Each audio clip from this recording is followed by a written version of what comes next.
Well, it was probably 1999 or 2000.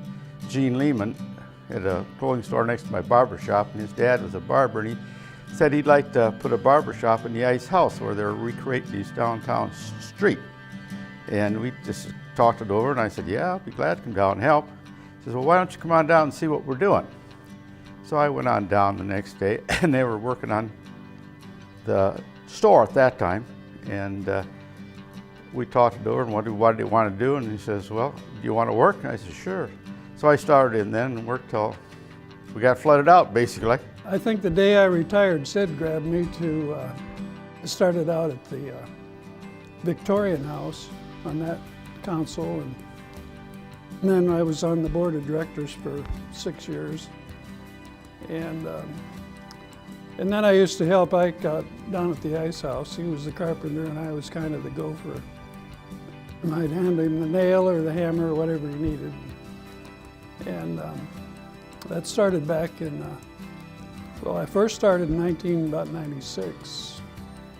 And I've been doing off and on ever since. My involvement got started pretty much the same as Pete. You can't know Sid Morris very long without realizing that if you don't do some volunteering, you're a real piker.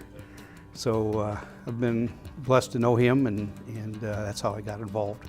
All of our museums are really dependent on our volunteers. They're the heart of our organization. And one way that we use a lot of volunteers is as hosts for our museum sites. So at our schoolhouse, at our Ice House Museum, and at our Victorian home, we have hosts who open the museums to the public, share information about Cedar Falls history, welcome people, show them through the sites. Especially in the summer, we use a lot of different volunteers. Well, I think we're real proud of what we built down there, and had a lot of good responses to it. And it's rewarding. I enjoy carpentry anyway, so it was easy for me to do it. The large groups, they've been very, very appreciative and really were kind of amazed at what we had done. And I think they enjoyed the videos in the theater there that go clear back to, you know, and when they were actually doing it on the river and showing the scenes of the flood and those types of things. So that was rewarding. Oh, they all think it's really great. A lot of good response. Had people from all over the United States, in fact, not just here in Iowa, but all over. They've all been very appreciative of what we've done.